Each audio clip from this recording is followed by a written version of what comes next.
Hello and welcome. I'm assuming we're live, and I'm assuming we're all talking to each other, so this is lovely. Welcome. This is Friday afternoon, London Games Festival. My name is Robin. Some of you might know me. I run Gray Jones MIDiA, which runs Gayming Magazine, Gaming with a Y, which is the only LGBTQ video game magazine in the world. And we are here today to talk about cultivating your fan base, something that's obviously very, very important to the gaming community and the wider entertainment community. I'm joined by a fantastic panel. Let's have a really quick sort of roundtable introductions. So I'm going to go by who's on my screen. So Benjamin, do you want to go first? I had to go first. With pleasure. So Benjamin Denis, I'm from Montreal. I work for Edgegap, business development. We're all about multiplayer. We offer game hosting with low latency all across the board by using the power of edge computing. But what I believe to be my real input into this discussion is my long-time career. It's like 5 years, which is long in esports. So I've worked a lot in esports, grassroots, and I'll pass the ball to someone else because everyone else is super interesting over here. Karol, you're on my screen next. Sure. Hi, everyone. I'm Karol. I'm a senior games analyst and a co-founder at MIDiA Research, which is a strategic insights and analysis firm based in London. And we focus squarely on entertainment, which for us really means looking with a holistic approach across video, games, music, and sports. So I guess I'll be the one who's going to be trying to pull it back a bit from games and into the sort of bit more of an esoteric realm across entertainment here. Jessica. Hi everyone. I am Jessica Kenyon. I also known as CCP Aurora because at EVE Online CCP we go by our developer names. I'm a community developer for EVE Online. It's a massive multiplayer online game. It's basically a huge space simulation that's been going on for a large number of years. So if you're at all interested in MMOs, you've probably heard of us. And I work with the community team where we work on community engagement with our audience through a whole bunch of different means. And we're kind of the end of the pipeline in terms of communication. So any publishing and messaging and talking to the community and then taking the community concerns back to the company, all of that sort of stuff is in our realm. And Peter? Hi, my name is Peter, also known as CCP Swift. Unfortunately, my introduction is going to be quite boring because Jessica covered it all already. I am another community developer at CCP with EVE Online, the very fancy spaceship MMO. But yeah, just absolutely happy to be here. My journey at CCP professionally started actually relatively recently, less than a month ago. But I'd been a fan, I guess you could say, for the last 16 years or so. So I've been really involved in the community, and I have like just a tremendous love for how it's grown and how it's affected me personally. So that's really interesting. So Peter, you're going to be our guinea pig when it comes to our real life fan. You're going to be the fan. So you're going to respond from the consumer's point of view. And I think that'd be really, I genuinely think that'd be really interesting. I think this is all great. And I think this is a great way of sort of kicking off the discussion. So obviously the fan base, fandom, fans, like I said at the top, is really important to the games world, to the entertainment world, as Karol said. I think what I love about being a fan, as a fan of Star Wars, for example, is that my fandom cuts through, say, 3 or 4 different entertainment genres because they're books, movies, games, TV shows. So it really is a kind of 360. Just before we start off the big discussions, there is a chat function. So please don't leave the 5 of us just to do all the talking. If you have any questions, if you have anything you want to talk about, as Jessica's just said hello, please do drop a message into the chat and we can address that as we go along as part of the conversation. So I wanted to sort of kick off with a question about fandom. Obviously, it's very easy to kind of still sit here and say I'm a fan of something, but I guess what does fandom mean to you as individuals? What does it mean to you as companies? And I think, Jessica, can I kick off with you on Sure. this? So when I think of fandom, let me kind of lay out the way that I my mental framework looks for this. So games or any other media has a bunch of different aspects to it which make it unique and separate it from other similar forms. So, every shooter is kind of unique in its own way, every MMO, every 40x game, etc. And then every individual has unique things that attract them to things that interest them.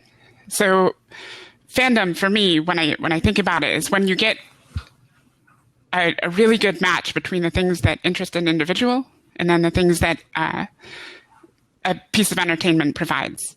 And so your strongest fans are those people who, when you talk about the fandom, like the core of your audience, that's those people who have, they've got that strongest match between what you're offering and what they desire. And it just sort of mentally, it just sort of causes a chain reaction that enthralls them with whatever that thing is. And they become very passionate about it. And so when you talk about a fandom, you can kind of think of it as an inner layer and an outer layer. Your inner layer is going to be those hyper passionate fans who have that perfect synchronization.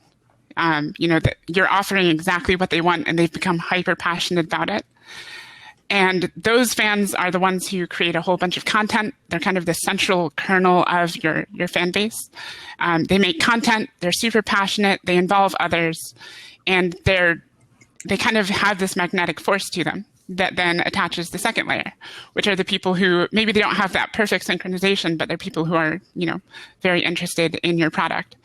And so if you nurture that core, you can grow the outer layer as well.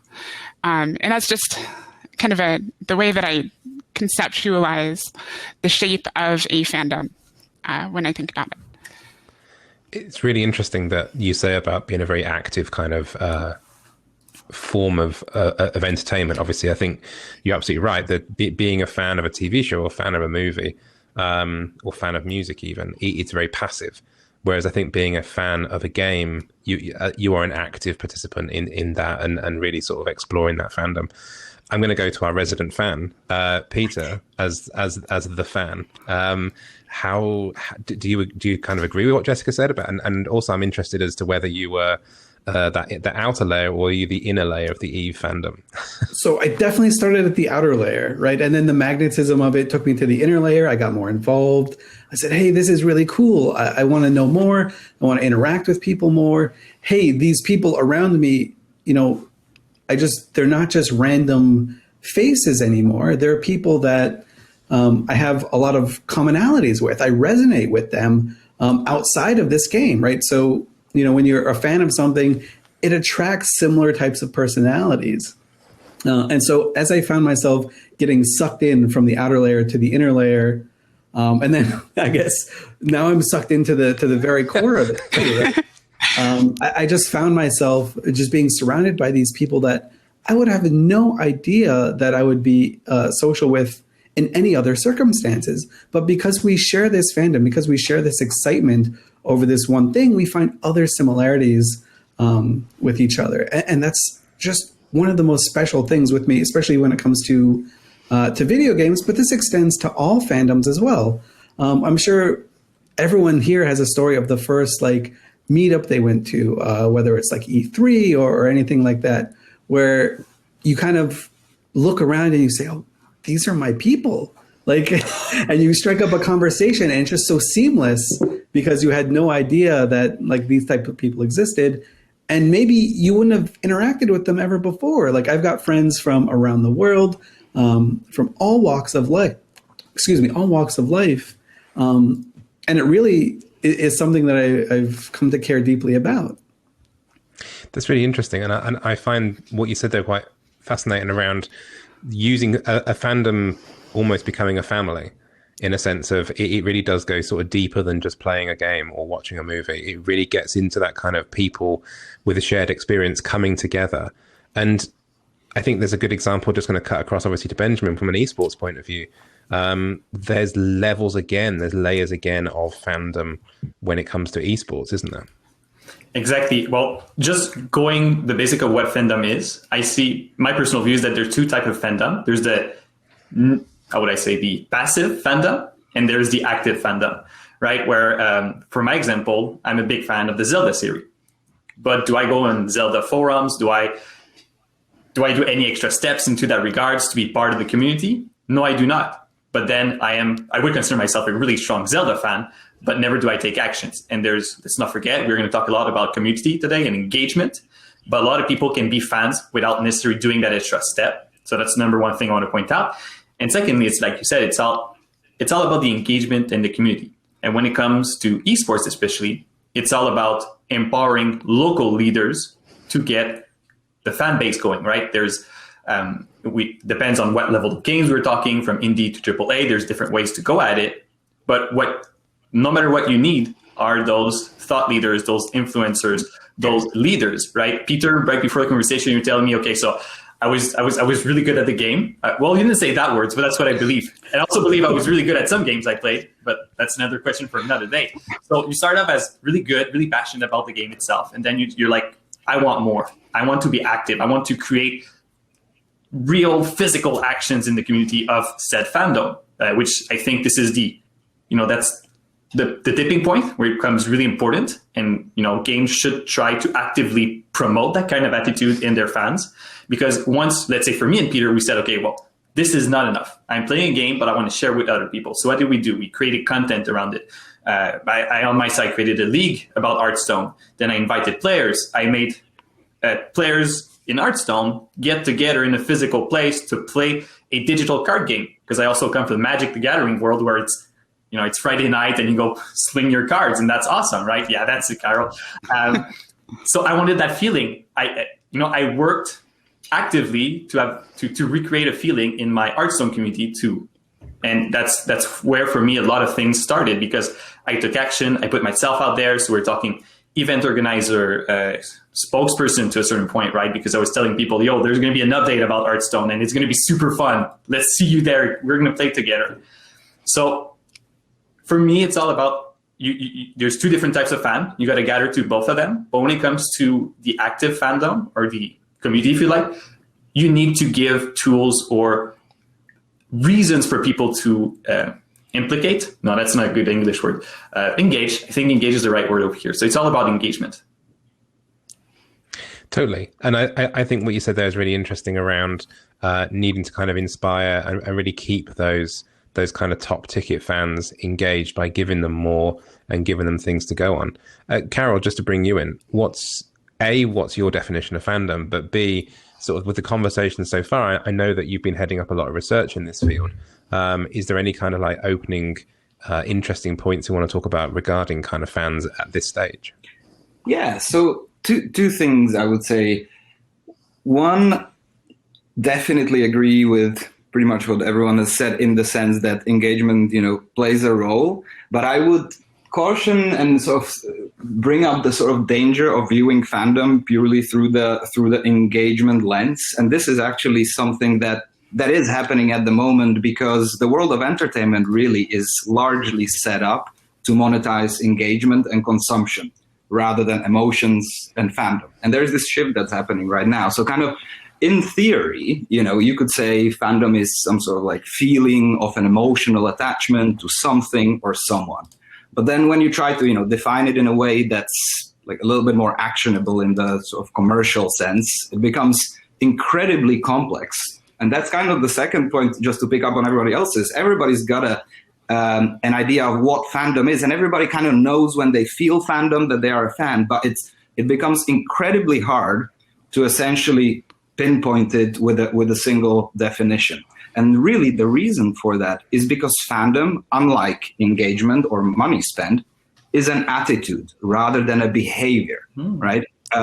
Those things are, so engagement and spend are, at the moment, companies' assumptions around fandom mostly revolve around measuring behaviors that we assume are manifestations of fandom rather than it being the fandom itself. So, the sort of measuring engagement or spend is a lot easier in comparison because these are binary behaviors. At the moment, companies typically measure fandom based on engagement metrics, which they assume to be indicators of fandom. And alternatively, they may, ask users directly via surveys or communities, etc., about fandom.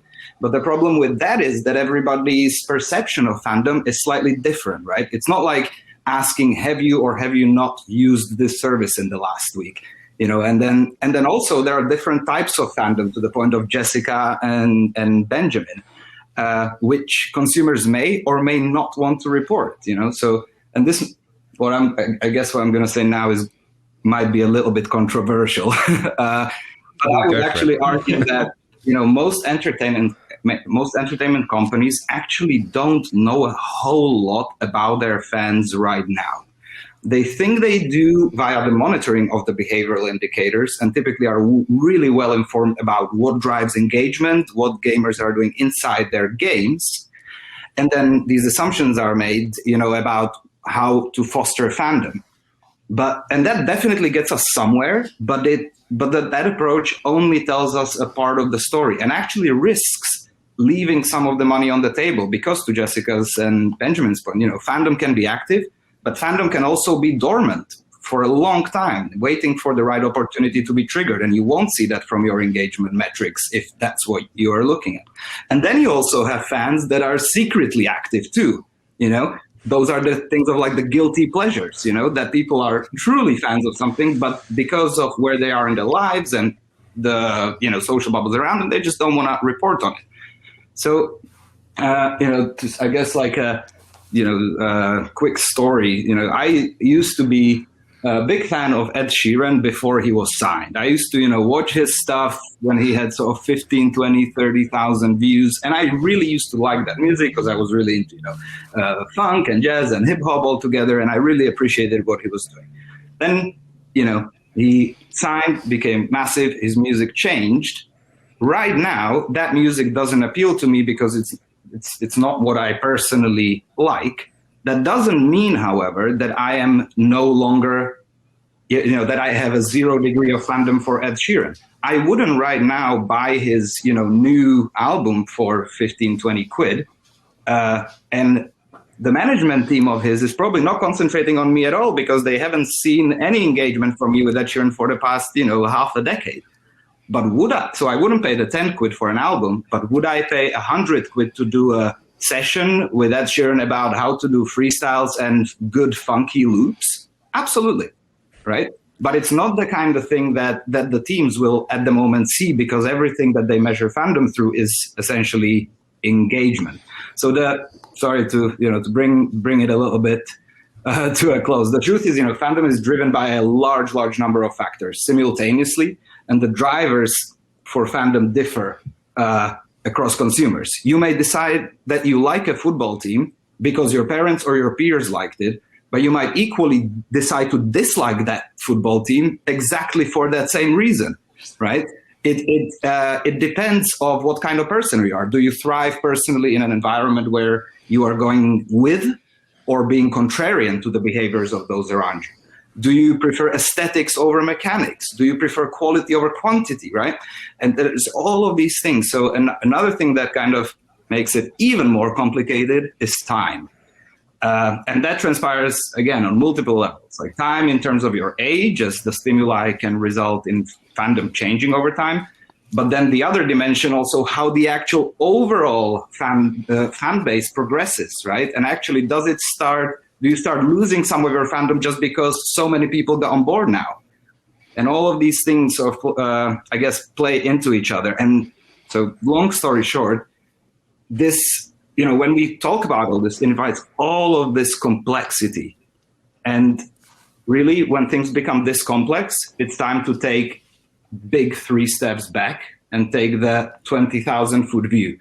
And really, we believe that, you know, fandom is really driven by fulfilling psychological needs that are core to people across entertainment, and not just across entertainment, across their whole lives.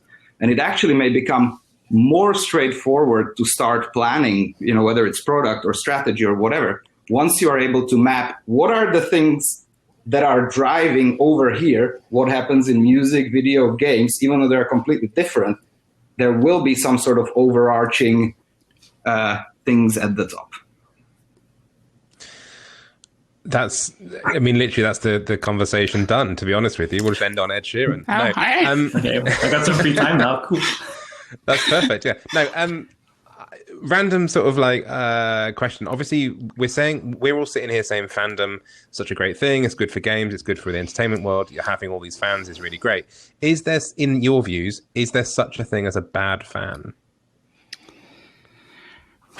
Is it unhealthy to have bad fans? I'm going to throw one example. So talking about fandom, I'm a RuPaul's Drag Race fan, and the toxicity at the moment in the fandom, as we always keep talking about, it does get to boiling point sometimes. And I think that to me is something that is a good example of can you be a fan of it a bit too much, and then you turn into that kind of bad fan?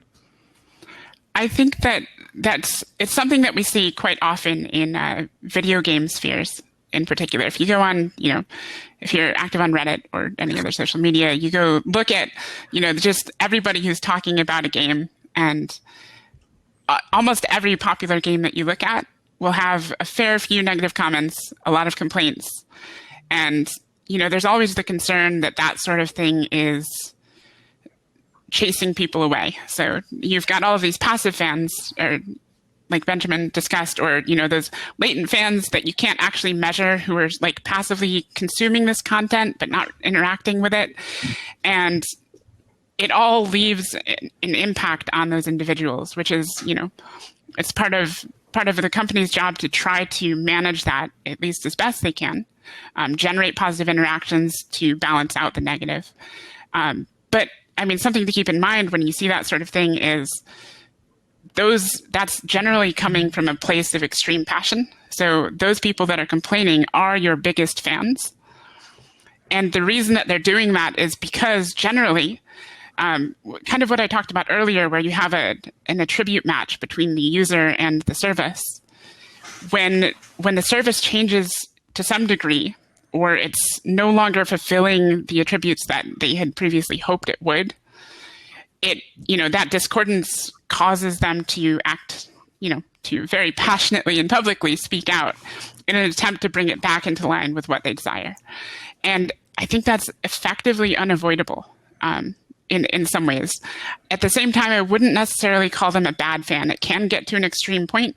I mean, we've seen really terrible behavior to some people in the industry over things.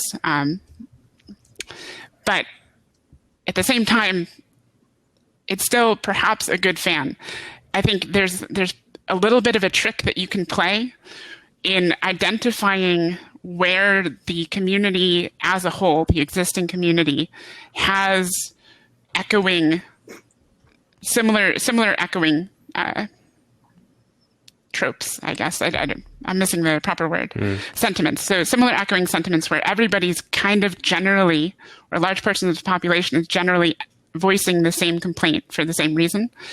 And when the service is able to address that thing and show that they are listening, that they understand where this, discordance is coming from, they can almost purify it, and it turns what's a very negative engagement into a positive one. That's not always possible, and sometimes you're going to have a split in your audience where half of them are going to desire one thing, and the other half are going to desire something that is incompatible, which is something that happens a lot. And at that point, you can try to be clever and figure out ways to please both. Not always possible, but sometimes you have to define your core audience and just make sure that you're fulfilling their basic needs, and just constantly turning as much of that interaction as you can positive. Absolutely. Well, I Definitely. I mean, you're absolutely, yeah. No, Robin, you're the mediator. You got to speak between everyone. It's the rule. I overstepped it. I'm not going to do like in the practice round. If I talk at the same time at you, I'm going to leave you the lead all the time, okay? Okay, well, I'm going to come to you, Benjamin. What do you want to say? Okay, well, I completely agree with what you say, Jessica. Some people, you're not going to be able to give what they want, and that may lead to bad fans because they're going to have bad influence. But I believe, especially on the competitive side or community side, I have two huge examples of what I consider really bad fan for the scene, or a role, a key player in that scene. But I feel that both of those issues can be solved with education, or at least sensibilization. So when it comes to competitive game, one of the first things, and you talked about Reddit, which is, like it's a harsh place to be if you're a noob, let's say, or a beginner. Twitter is the same thing, right? So there's a lot of die-hard fans, either, like on the story of what happened in the Zelda series, or how is the best way to play a certain hero in League of Legends. And those die-hards will impact negatively the experience of, let's say, less lower tier fans or less involved fans in a really negative manner, right? Let's say if I'm curious to do a better build with said hero in whatever MOBA. And the first comment is, how can you not know that this is the right answer? Like, I'm not going to feel like included. I'm not going to feel super happy about that. And another example, I'm a big fan of Super Smash. I played all my life since Nintendo 64 when I discovered you could hit 2 buttons at the same time and do a smash attack. My 8 years old brain went and played Super Smash for the rest of my life. And lately, for those that follow, especially during the COVID, there were a lot of sexual misconduct allegations happening in the Super Smash scene, right? And like I said, those are 2 completely different examples. And obviously, having tryhards that will insult or pejoratively affect new players, or having role leaders which are doing, let's be honest, sexual misconduct is one of the worst things you can do. So those 2 things, I believe, can be solved with education and sensibilization. As the IP owner, I'm not going to point out anyone, but as the IP owner, you do have a really good channel of communication to go in that direction. Like in the Smash scene, Nintendo is not highly involved in their competitive scene, so it just created a scene where anybody could do what they want, and it led to that. So I believe that having framing or official communications from Nintendo on a more regular basis of what should be the right way to act and so on, and having maybe on the other side of where it's trying to tone down the tryhard, having when there is an esports event and there's lots of eyeballs. Maybe it's a good time to have a 5-minute talk of, hey, this is how you should introduce someone new. Or like, hey, someone's asking you a question. Us, we love everyone. So we try to give them good answers, because that's one of the things with gamers, we didn't have a lot of framings when we grew up in the way we interacted online. And I believe that the IP owners, the fan creators, have such a nice window and such a nice place to be able to say, hey guys, here's the example. This is what we should be doing. And like I said, I believe this is a good way to turn those bad fans into really good fans, right? Because they're outspoken, they are highly engaged in the game. So you might as well try to canalize that involvement or that energy into something which is more beneficial for the whole community or the bigger view, if you like. Absolutely. Yeah. Just a quick point. The importance of clear communication can't be understated, and sometimes I think you'll see it in other IPs where the company realizes that they have this a split in the audience and they're trying to please both, although internally they've made a decision that just cannot please both. So I think going out to the community, being forthright and setting a very clear expectation. So setting clear expectations for your audience about this is the path we chose, this is why. And you can kind of tone down, even if a segment of your population may not agree with you, they now know exactly where you stand, and those voices will subside to let more positive ones come out. I think that's a really important point. And I was just going to say, I'm not going to do what I did on the first question. Don't worry. One sentence. To Jessica's point from earlier, I agree. There is. It doesn't always have to be that the people who are sort of complaining or have something negative to say are bad. I like to think, that I think I've stolen this from some bad movie, to be honest. But essentially, the opposite of love isn't hate; it's indifference. Right? When we talk about in terms of what fandom is, etc., and if we take it to the commercial point of view, of course, and from the moral point of view, to Benjamin's point as well, to me, the liberty of one stops or starts where the liberty of another ends. So that's from the moral perspective. From the commercial perspective, if you want to simplify it, really a bad fan is the one whose conduct or manifestation of fandom results in at least 2 other people losing fandom, right? Like if what you are doing means that I'm gonna lose. If what one person is doing means I'm gonna lose 2 people from my actual fan base, not a good fan.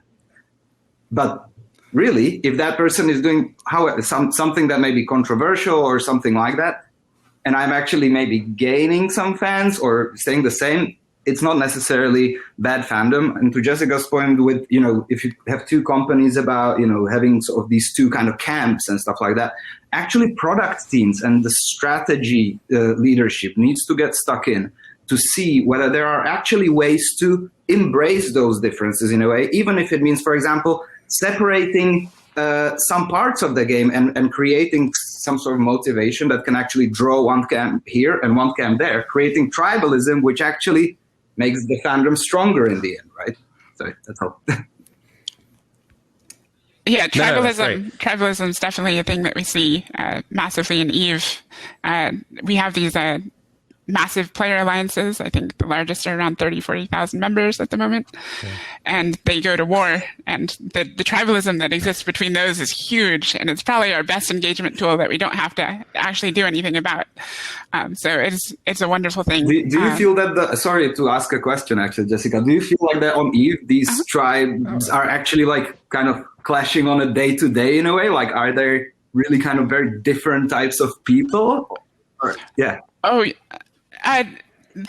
the same type of people, but they've embraced their tribe. So I've moved around a bunch of these different groups through the years, and for the most part, there are definitely cultural differences between some of the groups, but a lot of them are pretty much the same. But they're highly passionate about defending their group, partly because that's the gameplay that really interests them. And if EVE is very well known for its propaganda to an extreme degree. They produce videos and songs and propaganda posters of all sorts, which is just always super entertaining. And it's just a wonderful picture of the passion. So, generally a lot of that stuff is seen alongside those complaints and that sort of thing that I talked about that are just sort of omnipresent in video games. It's just, you're constantly trying to address those things. But I think, as you said before, indifference is the opposite of love. That's the thing that any IP holder should truly fear, is when their audience stops to care. So an angry audience isn't necessarily the worst situation. It just means that you're not supplying some part of the service that they would really like to see. But it means that they're still passionate. But the moment that those voices start going away, then you're in really deep trouble. We've mentioned it a little bit already, but I wanted to move on to our sort of second talking point, which is how to engage effectively with the community, with the fan base. And we've started, obviously, to talk about that. So I kind of wanted to just say, we're going to talk about this now. But Jessica, for you, expand further, if you will, on kind of your kind of like how-tos that currently is running in EVE as to how to really engage effectively, potentially, as you mentioned, obviously, the sort of the wharf scenarios and stuff. And it feels like the tribalism is a great way of fostering that kind of fandom. Sure. So this is fostering your community is a many-headed beast, and you can tackle this with a large number of strategies. I think the way that I tend to think about this is very similar to the opening question about the shape of a fandom. When I describe that double-layered sphere as I picture it, by fostering the inner core, you increase the magnetism of those active fans so that they can pull in more passive fans that are on the exterior and are not necessarily engaging. So those fans that, there's people who are interested in EVE but have never played, and that's a sentiment that we see quite often, actually. And as they see things happening in EVE, whether it's these massive wars or whether it's, a bunch of videos or just really funny memes, who knows? These fans will eventually, they reach a tipping point where they're like, all right, this is worth some of my attention. and then they begin to they break through that wall, and they make their first engagement. And sometimes that engagement is like, should I play the game? But that's engagement even then, because it's an interested person who's making a step towards potentially meaningfully engaging with your product. So nurturing that central core of the active engagement users has a cascading effect on the growth of your community. So something that we've done in EVE recently is I recently launched a partnership program where we take people from the community who make content. So we're aiming for the top 20% of our primary content creators, and we're giving them a whole bunch of rewards, encouragement, and assistance to help them hopefully grow those channels. So that's our streamers, blog writers, all of that sort of thing, video creators on YouTube.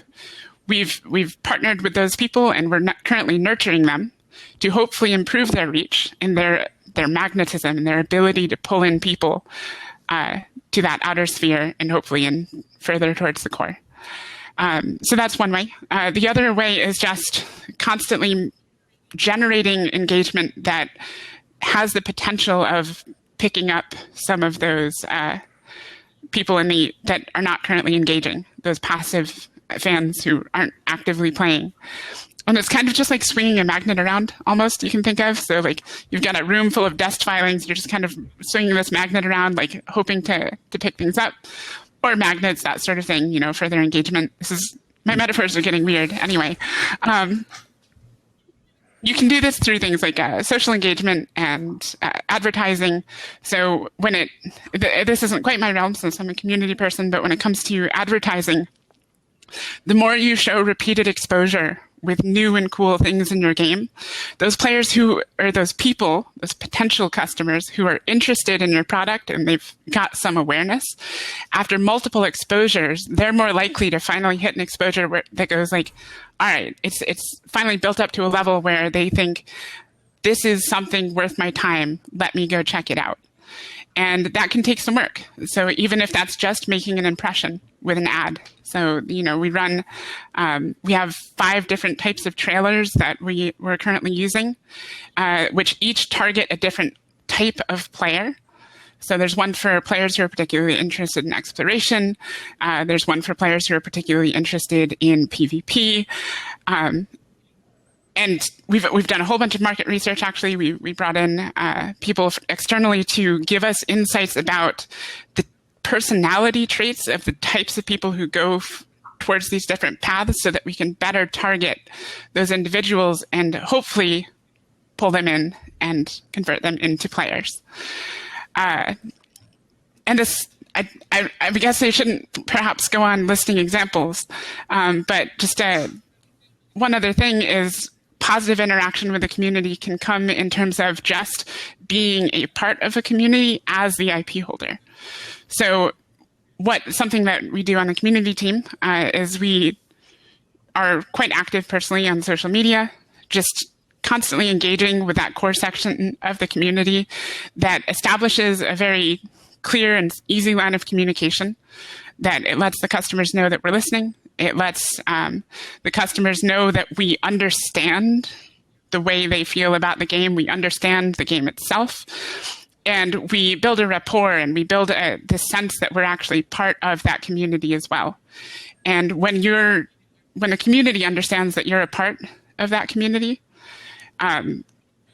it builds a natural goodwill because they know that you're there and listening. So even when they have those harsh complaints, by knowing that the developers are active, those complaints are naturally dampened, and they don't get as vitriolic because they don't feel like they have to scream in order to reach you. And that alone can have a really big impact. Yeah, that's a very huge thing. And one of the more interesting aspects of the partnership program that Jessica mentioned, we give these partners, these cores, a lot of tools to increase their reach. But the one that they love the most, and you can ask every single one, is, and this is a genius move that Jessica and the team did, is one of the perks that these partner programs yield is access to developers, access to CCP employees, so they can include them on their podcasts, on their blogs, and stuff like that, and sort of indoctrinate them into part of their community as well. And that's what they really, really love. Yeah, we've actually got a private Discord for all of our current partners where we're just constantly chatting in them every day. I actually have it open on my side screen here. We're in MIDiA conversation. It's really interesting that more and more, I think games companies are having their own private Discords, and they're having that kind of way of having that kind of two-way conversation with their fans. And I think it's really interesting what you said there about if you appear to be listening and do actually listen, then there's a way of kind of damping down some of those some of that sort of vitriol around the feedback loop. And I think because people do believe it's a feedback. Pete, I was actually going to ask you as a sort of as our resident fan of EVE, the engagement from the developer to you, the player, the fans. How has that been received from the fan side of things? How do you feel that?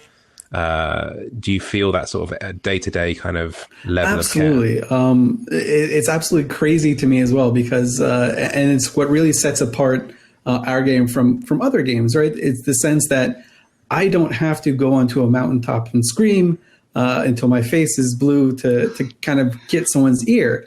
I can just look over there and be like, oh, the CEO is on Twitter. I can message him and he'll message me back. Like, that's completely mind-blowing. I had never seen anything like that in a video game before.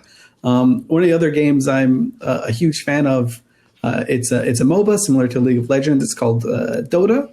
The Dota entire team, the guys who make all the changes, is one guy who's just kind of a hermit because the community has burned him before. So he is afraid to interact with the community in a sense. And he's just like this mystical being on a mountaintop somewhere who comes out every 3 months, says, here are the changes to the game, right? And it's weird. It creates this sense that in that community, you do feel like you're just in a sea somewhere, and no matter what you say, maybe it gets heard, maybe it doesn't. But in EVE, you absolutely feel like you're being heard. And I think we talked a lot about how nebulous fandom is, right? It can mean a lot of things. Karol made a great point that it's an attitude more than a behavior. But when you become a fan, you take ownership a little bit of the thing that you're a fan of. And I found that, like, when you see someone that like cares that you're nurturing this little piece of ownership, it becomes like, it grows so much deeper, and it can really flourish. Absolutely. Benjamin, I'm going to cross over to you. Sort of around engaging effectively with the community in esports, for example. Is this a similar kind of environment? Is it a similar kind of thing that we've been talking about? I do believe it is, especially with EVE. And I'll start off with giving Jessica and Peter and the CCP team a round of applause, because the 2 points I'm about to say, you just like spread it. You just spread it over those intense. So the first one is showing off, especially in the esports community, right? You want to have a way for players to show off in game and out of game. So in game, it can be like, oh, because I was able to do this hard to achieve achievement, I have a skin. And because of that, when I walk in the game, people are like, okay, he's cool because he got that famous skin, right? So that's super important to have in game and out of game. And I think what you just described with the partner program is spot on, right? Exactly. So it's people that did manage to do something good are shown on the spotlight. Just like I was mind blown when I went to my second R6 in Montreal, the R6 International, and they flew over the guy that created the R6 wiki page. Like, it's a guy south of the US. He's just super intense. He's super fan, and he wanted people to know exactly the amounts of damage that every round of every gun would do. And the Ubisoft team learned about that, and they're like, wow, that's a crazy tool. So they flew him over, gave him they made a video about how crazy his story was and how he helped the community. And that's super good because it allows people to show off, and also tells you, if you show off and you show us that you're a good fan, it's not exactly the message that you give, but it's the idea behind it. If you're a good fan, we'll give you cookies, right? And that's super good. And the other point is being able to relate. And again, what you guys are doing at EVE, super fast. I'm not a big EVE fan because I'm scared of the game. I know I'll get too involved if I start playing, so I'm never going to get to play it. But it's all about being able to relate. And going back to what you just said about advertising, Jessica, you said there's multiple different ads, and I have ads of EVE Online fairly often in YouTube. And it starts with something that relates so much. First of all, the guy's voice doesn't feel like a YouTube sponsor, speaker, whatever. It just feels like someone speaking about the game. And it starts off by, I've always been interested in the universe and the sci-fi. Okay, right away, I can relate to that. That's Naz, our copywriter. He actually works, he does our copywriting, and he started playing EVE somewhat recently. And so he started documenting his story in the game. So I know exactly the ad you're talking about. Anyway, sorry. I related right away, because he goes like, I've always been a fan of sci-fi. Okay, I grew up in the Star Wars era. I read something. I'm clearly in the right target when it says that. And then he continues out to something which is even more relatable and exciting for me as a consumer, which is I've always wanted to be on the brink of discovery and exploration, right? And that, like, it relates so strongly because, like, I'm a geek, consumed and announced. So, like, you know, when I read books about discovering new lands and stuff like that, it gets me excited. And in today's world, the excitement of exploration is not as present. Like, obviously, I could do some research in some high-tech fields and so on, but it's not as hands-on as being one of the first people in America in 1492 and just being like, okay, so those are not Indians. What is this happening, right? So those are... Anyway, so it really relates. And the fact that you put those influencers or top speakers, the top 20%, it also, and the developers are present in there, it just makes me relate more. So it's just a group of friendly people which have similar background to me, and they are showing me that they're just like me, but they're doing something which I believe is crazy good. So enabling the relation, making feel like you could be part of or you're already part of is super important, and being able to show off. And from what I understood, you guys are doing, you're super good at that. Can I ask you a question? You said it's clear that you're in a sense a fan, in terms of, you know, being aware of the product and interested in it, but you'd never play. Can you tell us what we could do to make you a player? I guess it's more personal. It stems from the same reason I never played World of Warcraft. I like to get highly involved in what I do. It's one of my qualities that can become a default. And I know that EVE is, you know, it's another complete world. So I would want to get involved to a level that Peter was involved. I would like to be his competitor in game, right? And for that, I know there's a lot of work, and I have other objectives or other, like I got not life, but I got work, I got my friends. That's why I try to keep my circle small, because I know that with EVE, that's where the thing, I'm a really social person. I like to lead and so on. And I know that I would have lots of opportunities to do that in EVE, which would make it even more interesting. But like I said, it's suffering from success. It sounds like. Listen, I don't want to get too sucked in, and I feel like I would get really sucked in. Okay. Well, if you did, it's a really cool place to work. Maybe. Yeah. Like I said before we started, we were actually scheduled here to take helicopter rides out to the currently erupting volcano that's somewhat near our office. So unfortunately, that got canceled due to a COVID outbreak. But very cool place to work. I was just going to add quickly, because I think is really, really important points have been made, particularly on sort of the listening, involving the community, throughout, and actually ideally throughout even the development point, not even outside. So I think one of the big things behind the success of Valheim recently was the fact that the CEO has been talking directly to fans since 2017, as they were developing the game, right? So it makes, to Jessica's point, the sort of making them empowered that they are, the company is listening, but also empowering in that way the users to actually shape and co-create the game. And we're very much in the era of co-creation, which I'll talk about a little later. But I think there is an opportunity here for games to actually take all of this even a step further.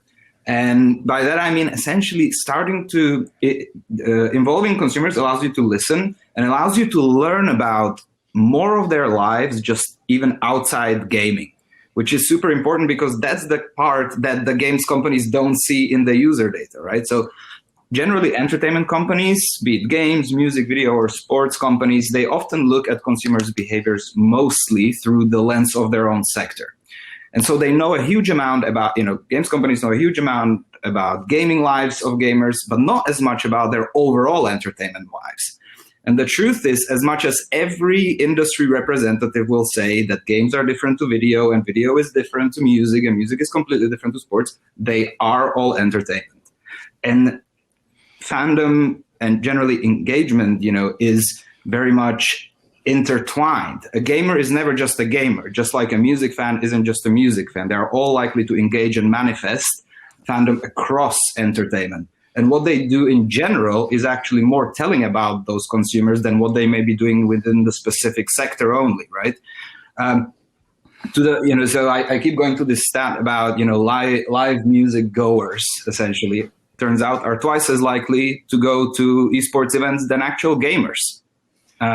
It just goes to the point that, games or esports are, I guess, more about entertainment than the esports and gaming itself, right? And on one hand, so there is this real need for companies, and games and real opportunity to try to learn as much as they can about consumers' whole entertainment lives. And on one hand, this kind of gives them a lot more work to do because it's complex. But the good news is that the games are essentially the best positioned in entertainment to actually drive the shift towards this cross-entertainment and fandom monetization, and actually potentially have also the most to gain. Just two quick sort of data points. Gamers over-index the most on all cross-entertainment overlaps compared to the other entertainment formats. So if you are a gamer, you are more likely to view video than a video viewer is likely to play games. Similarly with music, not all music listeners are gamers, but nearly all gamers are music listeners, right? So, and games companies are arguably miles ahead in, sort of monetizing fandom in the digital environment. And at MIDiA, we've kind of designed this metric recently it's a work in progress, but we are now calling it sort of the average fan income. So we're kind of looking to better separate fandom and engagement monetization, right? And we look at how spend is distributed sort of between products, experiences, and fandom. And it turns out that games actually has the largest share of its income coming from the actual fandom monetization. This is something that all music, video, sports industries will need. They need it right now because a lot of their fandom monetizing capabilities have been hugely disrupted by COVID, because monetization of fandom in music and sports is very much tied to live and physical merchandise and stuff like that. And so, just to bring it to some sort of conclusion, all entertainment still mostly monetizes access and consumption, but games are kind of leading the charge here in a way. And that's why it's crucially important, that you do understand the whole entertainment space, because by doing so, the games industry actually now has a real opportunity to start absorbing some of the time and money spent in the other sectors of entertainment, right? Like, no matter how good your game is, it won't stop the gamer who likes music wanting to go to see a live gig every now and then. So why not integrate and capture a piece of that pie in your world, right? And then, be just as importantly, looking at behaviors and attitudes across entertainment can help you start joining the dots about the trends, right? Which are actually, and you can start getting to that overarching psychological needs that way. So for example, we field consumer surveys and we always look at the whole sort of entertainment picture. And we start seeing things like, okay, let's say for younger consumers, we see some of the bigger over indexes are on TikTok and Roblox and Among Us. And so then we go into mapping, we don't take it for granted and say, okay, Roblox is high among young consumers, so it means consumers like to make their own games. No, we go in and we say, okay, what do TikTok and Roblox and Mixcloud have in common, right? And you start sort of seeing, you do these kind of mapping and you see what the services have in common, and you can actually start getting to those drivers. So, to give the audiences something of value here, hopefully, so distilling like sort of 5 years of research or so, I think the three biggest drivers for this type of cross-entertainment expansion and fandom for games right now are things around multitasking, risk management. For example, bringing more entertainment into choke points like loading times, spectator modes. Anytime when the interaction level drops, the consumer is going to look to fill that time. And specifically with younger consumers who also often have limited screen times, it's not uncommon to see a consumer playing a game while having a Discord on and a FaceTime on, right? And so you kind of want to be making sure that you are removing that friction, because that activity is clunky. They don't do it that way because they love to do it. They want to engage in all these socializing activities, and games aren't yet catering to it, right? So comms is a huge area for improvement. Second, fostering and essentially enabling expression. To Benjamin's point, you need to be able to showcase your fandom as well. And then the third and the final thing, we are entering what we are calling the era of lean-in consumption. We used to be in lean-back. That was your sort of linear TV vibes and stuff like that.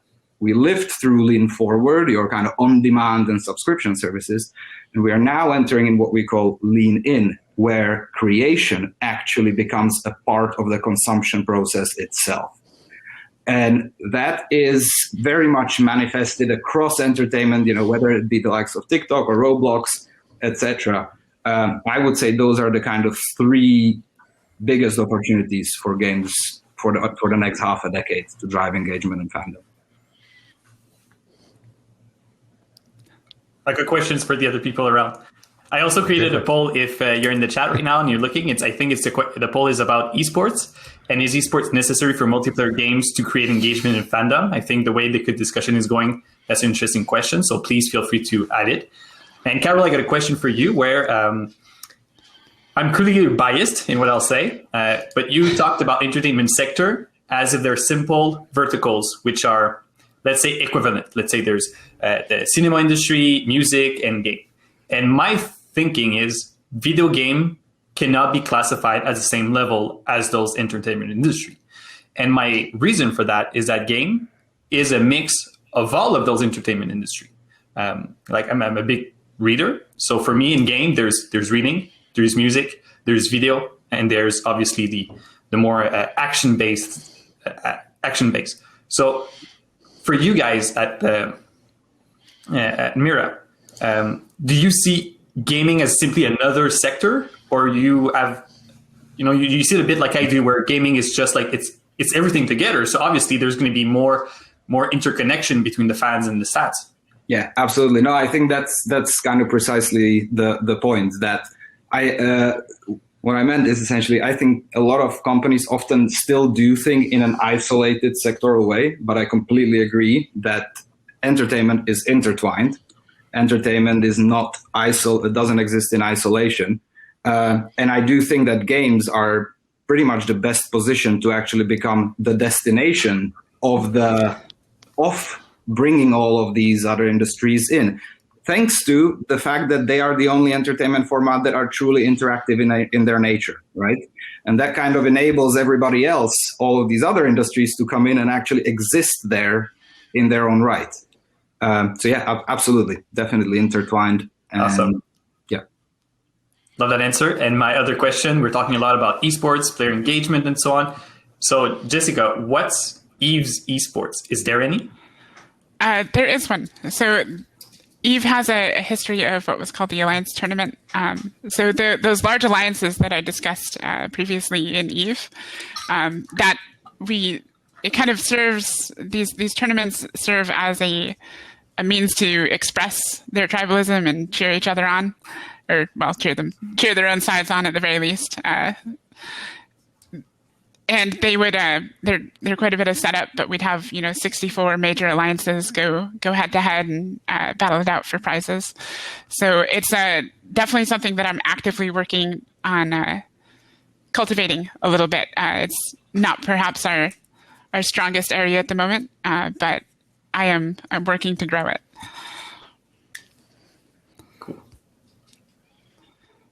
Yeah, it is definitely something that kind of involves the most passionate fans, right? Because what they end up doing is they end up, instead of a normal person taking a summer vacation, the most ardent fans will spend their summer kind of theory crafting builds, coming up with ways where they can win, new strategies that haven't been seen before. They want to not only dominate, but in a sense, the very top teams want to embarrass the other ones as well by how good they are, right? They take it to an extreme that's amazing to watch, right? You cannot predict. We set up these rules and we're like, okay, well, here's a good framework for you guys to work between. They just destroy everything that you can like pre-plan. They come up with these crazy types of strategies where they can, just kind of, for lack of a better word, dominate and show how good their coordination is, show how cerebral their teams are in terms of tackling problems. And it's absolutely fascinating. One of the great things EVE has done, not only for their esports scene, but through everything else, is they've also empowered other people in the community, right? So instead of necessarily running this thing from the ground up and controlling everything, they said, okay, community, you can do some of these parts too. So you can be the commentators and the analysts. And then it went a little bit step further, like, okay, so not only are you the talent, but you can also, you can direct part of the show. Then they took it a step further. Okay, you can direct more of the show. You can direct all of the show. You can create your own leagues as well, which is what we've seen players do before, right? So just create a tournament scene where it's very organic, and these guys can go almost year long if they have to. Unfortunately, it's a ton of work, and it does require some certain hardware on our end, with which Jessica is like the magician of in terms of trying to rebuild this server for them. But it's such a cool thing, and esports as a concept is fascinating to me. I'm a fan of a lot of games only when it comes to the esports of it, right? So I don't play League of Legends, but I'll watch their tournaments. I am not good at Dota, but I have a favorite team to watch at the International, things like that. It's definitely one of the best tools that we have in terms of engaging that very central core of the community who are hyper passionate. I was part of that, as was Peter. Historically, it was generally like 4-hour sessions every week, sometimes multiple times a week of practice, where you're just, you've built these comps and you're putting them to work, and it would go on for months. So it's like a decent chunk of your lives that go to a single event, which is it's an amazing level of dedication that gets involved, and it definitely deepens the passion for those who participate and those who get to cheer their friends on as they go into it. Yeah, one of the more fascinating parts of it is not only are the competitors like obviously really passionate about it, but the spectators, they like to kind of bet on the outcome, right? They like to abuse some sort of insider knowledge, like, oh, I know this guy. Like, he was telling me this cool thing that he was doing before. I'm going to bet on these guys. And so the people watching aren't necessarily watching to pick up tricks or anything like that, but they can express their fandom, they can express their tribalism, and in classic EVE fashion, they can try and use their knowledge to make living, in a sense, or to earn an extra in-game buck, not a real buck. Just to remind everyone, the chat is open, so if there are any points or conversations or questions or anything that wants to put in there, please do. I want to finish off, we've got about 20 minutes left, of a sort of discussion around cultivation versus disruption. We've talked a lot here about what I would consider to be cultivation, in a way of like, how do we sort of like, obviously sort of Jessica's point about having a sort of outer and inner core, and how do we cultivate people and use that sort of magnetism idea to get them into the inner core. So if there are any more thoughts around that, that's great. But specifically, I was talking about disruption, and I think disruption here can apply in many different ways. I think that companies might want to disrupt the fandom to sort of send a little shockwave through, to sort of freshen it up, to maybe knock off some of those rough edges we've been talking about. or even as somebody suggested, I can't remember who it was, and I apologize, the idea of kind of splitting the fandom. So you have sort of people that are very passionate about one thing go one way, and very passionate about the other go the other way. It's an open question, so please sort of like jump in about sort of cultivation versus disruption. Sure. So, cool. So when it comes to disruption can be, I guess we should sort of define disruption. So if we're talking about disruption in the business sense, that is a thing that is just perpetually important to any company. So when you're talking about business strategy and change in the business sphere, a company that isn't self-disrupting so that it can evolve over time is a company that's not going to survive. I think that's pretty standard business knowledge. But if we talk about disruption in terms of the community, so if you look at the structure and composition of a community, disruption can serve almost a valuable purpose there as well. So as a service changes, you'll have your fans react in different ways. And so you can almost intentionally disrupt that community by, let's say that you're changing a business strategy, and this is a bit of a crossover in definitions. Let's say that you're changing a business strategy in order to try to capture a new audience. That is going to massively disrupt the existing community because you're bringing in a new cohort of people who are probably qualitatively different than the existing audience because it took a new strategy to bring those people into the group. And so that can be very disruptive, and you can actually have a clash between the existing community and the new people that are coming in. And managing that through many of the cultivation techniques that we talked about and various strategies can be really important. But that sort of disruption can serve a very valuable purpose in, let's say that the growth of that core community had stagnated. You've basically maxed out your attention in terms of your core audience. By bringing in an additional audience, you can rapidly accelerate the growth in a new direction. And even though that disrupts the core community, you can kind of then attempt to manage and merge and build a new one that is hopefully stronger, even if quite radically different than what it was previously.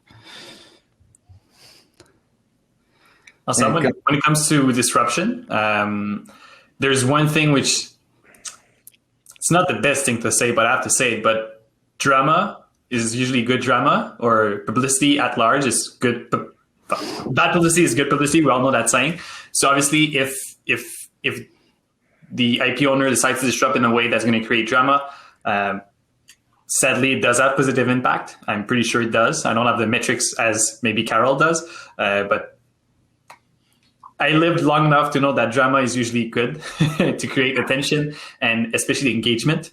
So that's one thing I want to talk about. Not super proud about that fact, but it's a reality in which we got to live. And when we talk about disruption, especially on the community side, I think one of the worst way to go at it is the cease and desist. And there's been a lot of cease and desist in the past 5 years when it comes to gaming and communities. Before the panel, we discussed briefly. When I was doing my Hearthstone League, it was before Blizzard instituted their Grandmaster league or tournament, if you like, their ongoing esports league about Hearthstone. And obviously, other community or grassroots leagues existed at that time. And sadly, for some of them, which had a name which were similar to like Hearthstone League or Masters League in Hearthstone, or all the names that sort of add a sound of an officiality around it, received cease and desist at that time. I believe that's just a really bad way to go at it, because every of those people that received a cease and desist, they were leaders in their own rights in their community. So obviously by, working against them, right? When you're a big guy, like one of those companies with IP owners, there's other ways, I believe, to go with cease and desist. But sadly, we see a lot of cease and desist at the moment. And that's without talking about all the music industry, which I'm pretty sure, Karol, you can have an opinion on that, the music industry is doing cease and desist left and right in video games, where maybe I'm just too naive, but I believe that if more people are I don't know the word in English, but when you're put in front of something, well, if like the Ed Sheeran song, if I hear it in every video clip game I see, well, I'm going to be like, oh, that song's good. I'm probably going to go, subscribe to Spotify and maybe buy the album. And the music industry is just like, no. You don't use the music, cease and desist. We demonetize your YouTube videos, demonetize your Twitch, which instead they could use those person as leaders, right? It's an incredibly complex landscape with sort of music rights, etc. However, I would say, like that, there's a key difference, again, like to the entertainment versus kind of games in a way. Music is very much all based about the engagement velocity game kind of thing. And it used to be somewhat monetizing fandom. When you bought a CD back in the day, you bought the purchase to access, to consume, but you also bought a bit of bragging rights and sense of belonging, etc. That kind of disappeared with the age of streaming because it's so common nowadays. People don't even know who the song is by that came up on their playlist. People are listening to Spotify these days, not the artist, kind of. And so a big part of the monetization of fandom has essentially disappeared from the music industry and has been largely moved towards live, where people buy merchandise at stalls and stuff like that. And then COVID hit, and so I think now the music industry is very much waking up to the crucial need of monetizing fandom in the digital era. And I think change is on the way. I can't talk about it, I guess, too much, but I'm working on it. Things will change. It won't surprise me to see some pretty big changes around that. I think that's kind of an area where disruption is probably very strongly warranted, particularly in the business sense. Yeah, I think there'll be a bunch of stuff coming out. Shortly about this kind of in the wider sphere. So watch this space. Somewhat to Benjamin's earlier point, disruption can very much be a double-edged sword, and it's pretty easy to cut yourself with it. So it can be good in some ways, disrupting things to offer a challenge when it comes to gaming. To bring in new audiences can be disruptive. But then there are types of disruption that, if you're not careful about, can cause more harm than they do good. Sometimes it's a gamble from the business maker's perspective, where they are hoping that it causes more good disruption than bad disruption, and those gambles don't always work out. But in terms of when you're talking about business strategies and evolving your business and, being forced to meet new disruptions, sometimes those gambles are necessities. You quite literally have to.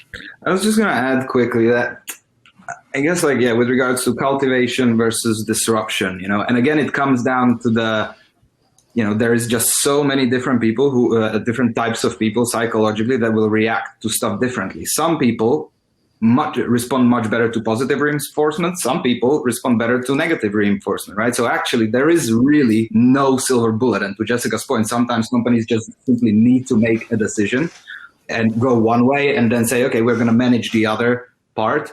But actually, is there an opportunity for games companies to try their best to learn which of these users actually need cultivation because they are displaying traits A, B, and C, and which of these users actually need disruption? Somebody taught me a long time ago about sort of management styles in companies, but I think it translates to gaming communities. Is that kind of an average manager is aware of or engages in kind of one management style, right? A good manager is aware of the fact that there are many different management styles, but still chooses one style over others. And then the best managers really are aware of many management styles, but the real value is that they can masterfully navigate which type of engagement will resonate the best with each individual in order to get more out of them, right? If you want to be the best HR managers, aren't telling people what they can and cannot do. The best HR managers, they essentially challenge the people that need to be challenged, and they support the people that need to be supported, right? And I think this very much translates into games and managing communities. Like the more you can figure out the overarching sort of psychological personas of these people beyond just gaming, beyond just genres, but really going into things like positive reinforcement, negative reinforcement. So really going up the Maslow's hierarchy of needs almost. I think there's lots of scope for games to improve there. You actually sound very much like some of the discussions we've had internally. Even the Maslow's hierarchy of needs, we have that for our own players. But we're actually in a very interesting situation at the moment in terms of EVE Online and CCP, where we're wielding both construction and disruption as tools in, one in each hand, so to speak. So in a sense, very much like you were talking about identifying the different audiences and what they need, we are simultaneously attempting to grow and nurture our new player cohorts who are coming in by giving them a better new player experience, making sure that their entire transition from, oh, that game is interesting, to actually, becoming a paying customer is a smooth, easy process. So it's a lot of cultivation in terms of that community and trying to bring in new players and trying to make sure that they're well informed. And a lot of effort is going into that. But at the same time that we're doing this, we're disrupting the veteran community, the top level, in fairly extreme ways in terms of the game's design. And so we're actually not overhauling, but we're making massive changes to the economy, which are quite painful for many players, with the goal of putting it in a better state. And these disruptions, even though we know they're going to be very disruptive to their gameplay, the company went into this knowing that this would be a painful process, but also is making the gamble, or perhaps we think we have pretty good betting odds, but we're making a gamble nonetheless as any changes, that the outcome will be a better state and will allow for more growth of the community long term than leaving things as they currently are, stagnant. And so it's a very massive disruption that's ongoing, but there's a lot of players who are not particularly happy about it. We get constant stream of comments, as Peter can attest to as well. But it's a known thing that we're doing this for an end goal that will create a better situation for these players in the future.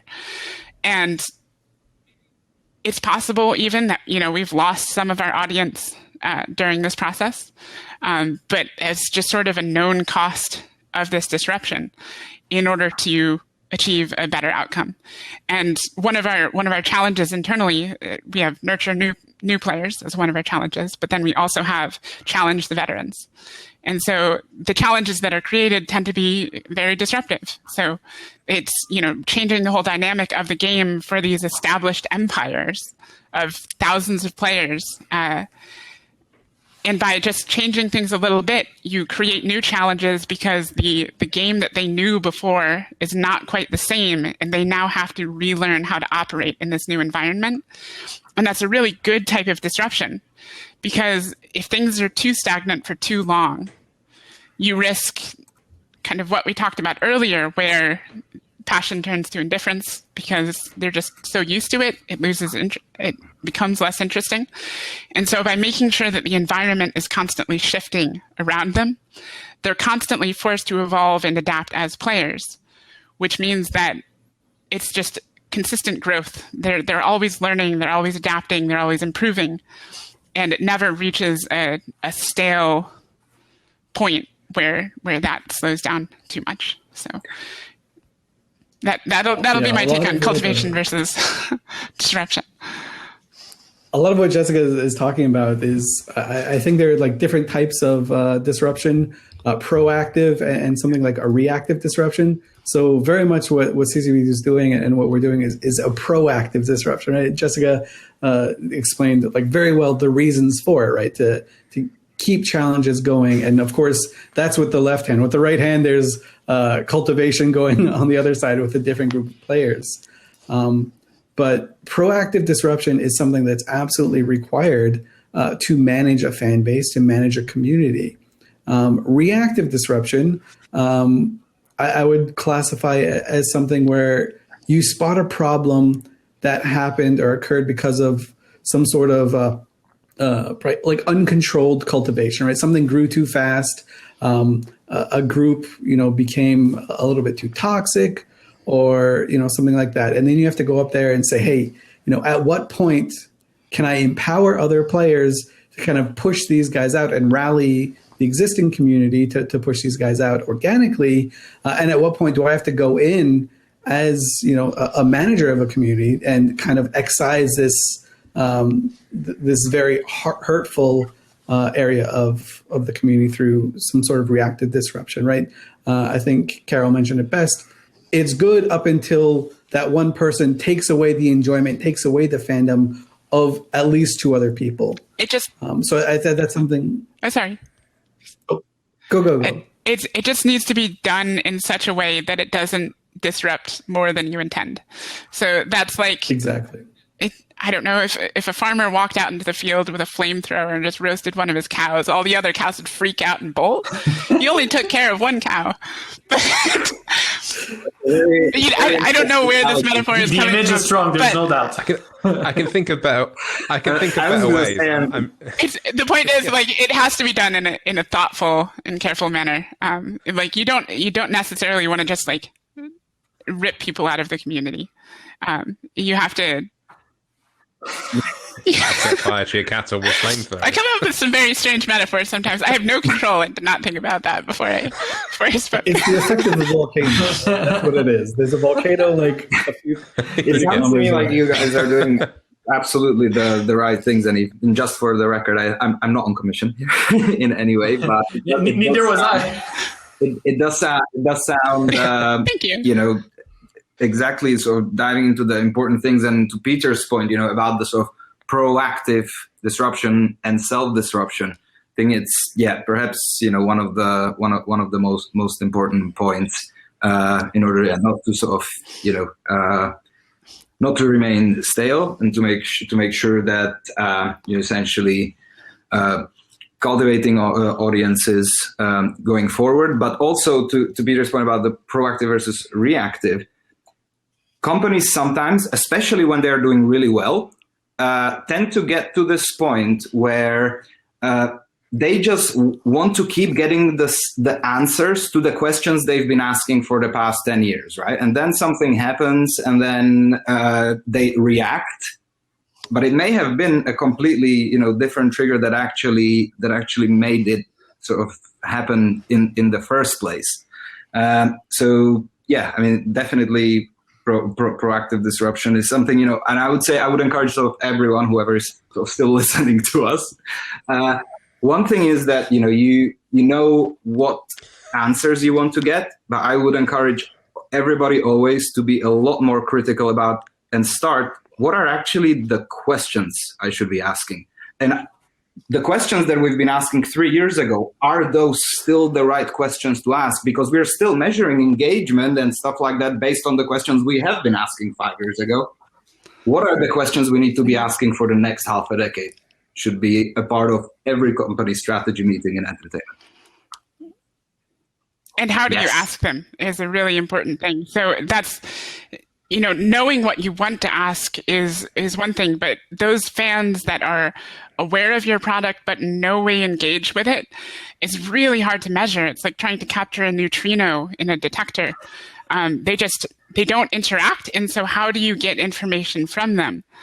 And that is a challenge that I don't personally have answers for. It's, any marketing genius who can figure this out, we're like, this is exactly how you'll measure these people who don't interact with your product at all, but are aware of and interested with it. Like, that is a very difficult question. And so anyone who can figure out some way of gaining measurement in those areas is going to be a very valuable. So times are changing, and I keep having sort of different meetings with companies across entertainment. And I think to that point, the hiring and staffing strategies kind of need to adjust with what's happening with consumers at the moment as well. So, for example, the music industry always put a huge emphasis on A&R, the people who can spot the really top musicians, etc.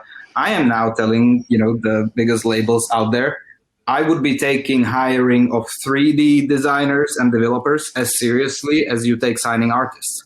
And to games companies, I say I would take hiring, every team should these days, if you're going to try to appeal across entertainment, have a proper consumer psychologist on the team to be able to essentially, that is becoming as important as hiring developers for games companies right now, because again, to Jessica's point, it's so complex. And if you're going to try to get to some of these overarching answers, you need to have somebody on the team that can look at user metrics from one game, user metrics from another world, user metrics from music, and figure out and map what these things all mean together and what the patterns are, and while being able to sort of wash away all the noise that data is full of, as we all know.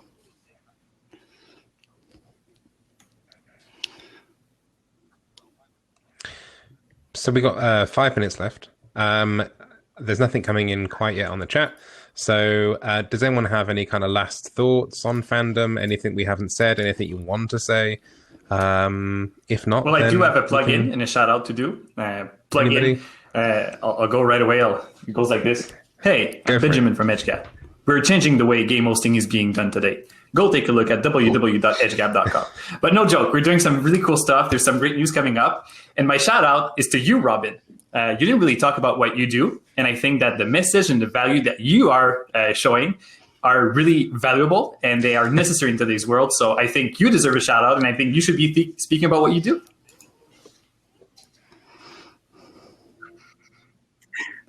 Thank you. This wasn't set up, by the way. It's a very interesting kind of fandom, I guess, in sort of staying with the conversation, actually, because from an LGBTQ point of view, fandom in that sense, belonging to a community, is a different kind of community, but it's still a fandom. And I think it cuts through what we've been talking about and how what we've set up with gaming, obviously a website now that is it reaches 700,000 people globally each month.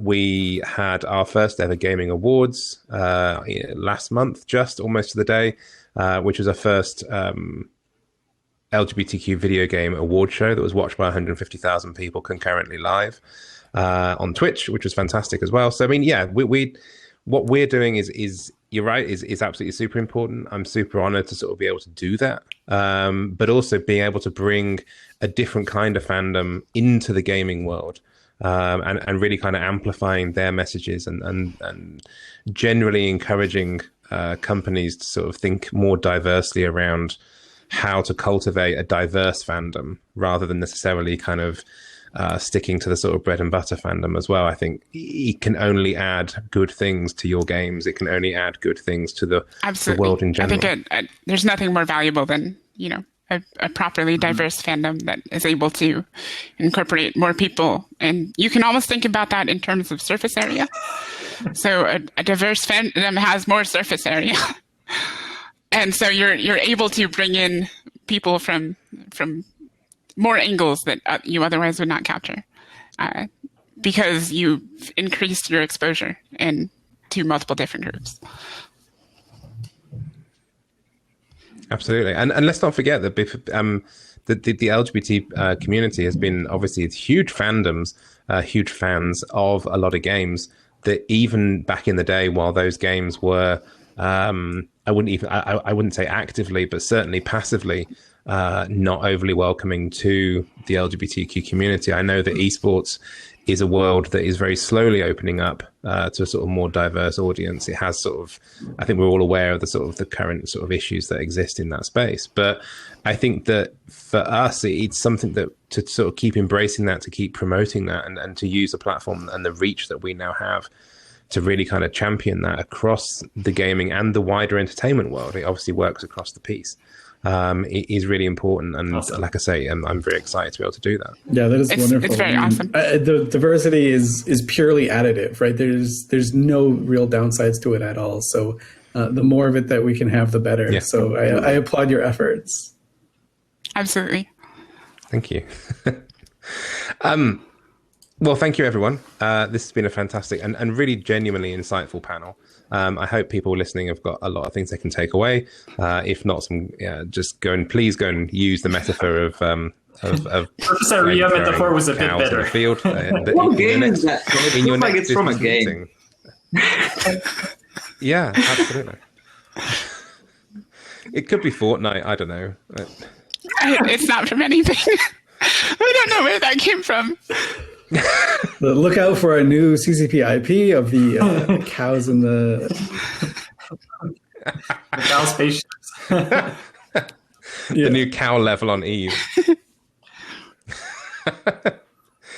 Okay, the system is now saying please wrap up, so let's wrap up.